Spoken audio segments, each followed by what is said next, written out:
If you open up Steam and go to Advanced Search and enter in the tags Racing and RPG, you will find you are met with a long list of games that are not what I consider racing RPG games. I suppose The Crew comes closest to being this, but that's not really saying a lot. That's what makes this game I'm about to show you so incredibly unique.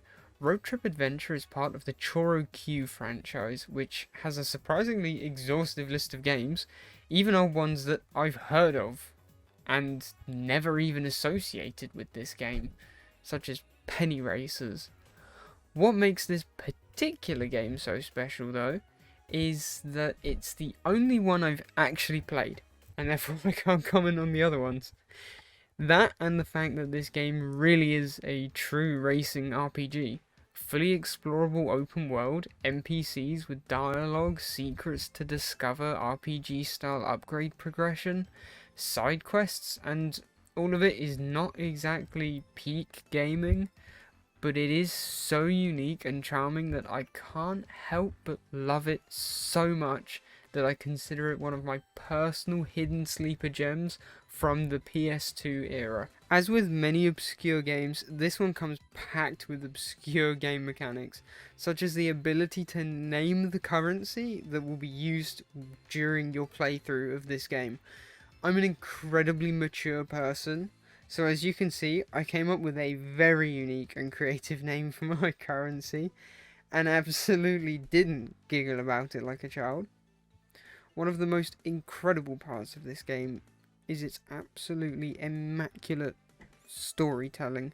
We are thrown straight into the deep end of this pool of road trip adventure lore, with the president of this game's world having a psychotic break, telling his assistant that he is going to race whoever wins the Grand Prix and let them be the president if they win, laughing maniacally about his plan as if it was even remotely evil to begin with. Come to think of it, this might actually be how presidents are chosen these days. We are then introduced to the titular main character, Car. What I do find interesting, however, is that every single time you start a new save file, your car will actually have a randomized body type and color. This added a nice touch while I had a fight with my emulator for a couple of hours, consequently starting about 10 new saves. The racing in this game is interesting, especially the first race available to you right from the bat. How well the car controls is actually somewhat gated behind upgrades. When you start, you will find that your car turns pretty slowly, and as a result, you will need to think more about how you take your turns. And I have to say, this game does actually reward adapting to your car's controls, reminiscent of how adapting to how a class plays in an RPG feels. Win this race and you will earn yourself a nice stack of Ds. Not too many though. After all, this is the first race.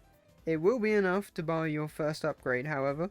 The most impressive thing about this PS2 game is the fact that despite the fact it's a mostly obscure game, it has a decently sized open world. Sure, most of it is literally empty, but there's something immensely nostalgic about this game's aesthetic, dated nature, and dreamlike soundtrack. You can turn away from the roads and drive for miles over low-res PS2 grass, listening to music that I can only describe as nostalgic.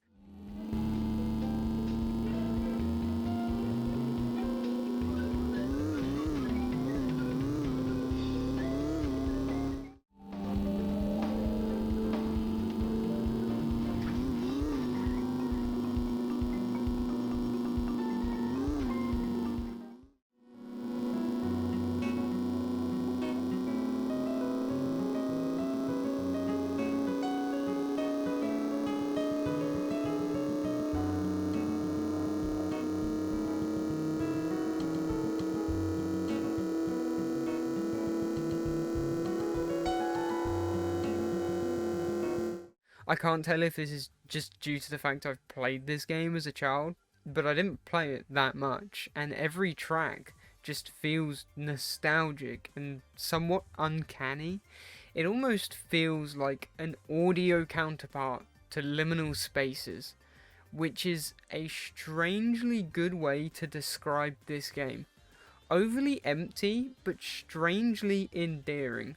Almost like while I'm playing this game, even if I'm sat at my modern PC setup in the modern day, I feel like I'm in some old, decrepit basement with a CRTV gently humming at the back of the room, playing this game. And for some reason, that comes across as a good feeling? The structure of this game is very simple, as is the plot.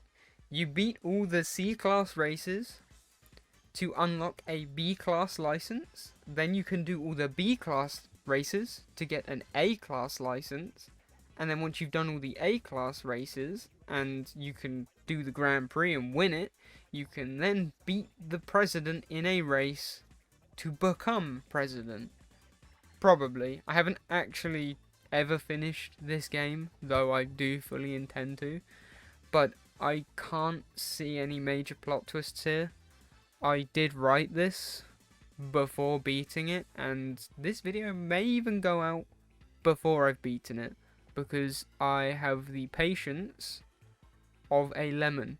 The story is absolutely secondary to the gameplay, and I'm all here for it, because playable fever dreams are kind of my thing. To really kickstart this game, you end up simply driving out and exploring to find the other locations where these races are held. There are no waypoints. The game does not direct you. You simply use your environment and road signs to find your way around. There is a map, but it's nothing like a modern video game map. It literally looks like a pirate treasure map that has the precision of me sticking my finger in boiling hot water to tell you what the temperature is. It's not happening. You are left to find your way around this map and discover how this game works. Your hand is not held. You have to do this yourself, and I am a sucker for games that do that. Interestingly, the way this game handles its secrets and progression is also very cryptic. There is no quest log. If an NPC tells you something interesting, you better make a mental note of that and act upon it on your own volition, because the game certainly won't be keeping track of it for you. Sometimes these vague hints are also incredibly important ones. Driving underwater in this game is doable, but really, really slow. That being said, I found an NPC who told me that some old dude living in an underwater temple by the snowy mountains gave them some propellers. And that was it. That's all they told me.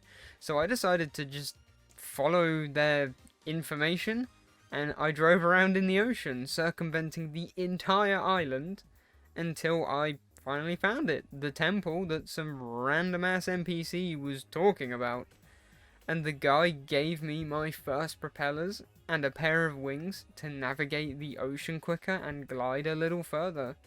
This seems pretty integral to the game, and it is. However, there were no quest markers or big waypoints guiding me. This was an important discovery that was entirely through my own curiosity in the world the game has built. How an obscure PS2 open world game has achieved this when almost every modern open world game cannot is beyond me. But I love it. It's not the only example either. I spent some time driving around this Japanese themed city until an NPC just happened to tell me there was a secret in the moat. So I just jumped in, drove around, and found a minigame that wasn't quite ready yet. When will it be ready? I don't know, but I found it now, and now I know it's there. It gives me a point of interest to check in on as the game progresses. This game doesn't tell you how to progress it, it simply expects you to figure it out, and I could definitely do more with this style of game. In the best ways possible, it shares this with games like Tunic and The Outer Wilds. In conclusion, this video title is genuinely not clickbait. I really do think that this is a very strong contender for the most unique game that you have never played. If you want to try it, obviously I can't really go on the record to condone using an emulator for obvious reasons. However, if you do want to try it, that's probably the only way you're going to do it if you don't already own a PS2. However, I would highly recommend, if you have a disk drive, getting a copy of this game. It's not overly expensive to get secondhand online on something like eBay, and using that disc to play it via an emulator, as opposed to illegally downloading the game, which is exactly how I got the footage for this game. I intended for this video to be a bit longer, but unfortunately I ended up needing some surgery, and I completely lost my groove with the video and the footage and the script, and I don't really have the spare time to be making longer videos than this at the moment anyway. But either way, I had a really fun time making this, and I really hope that this has caught some people's interest, because there are a lot of hidden gems out there. Anyway, I hope you enjoyed watching this, and thanks for watching. See you next time.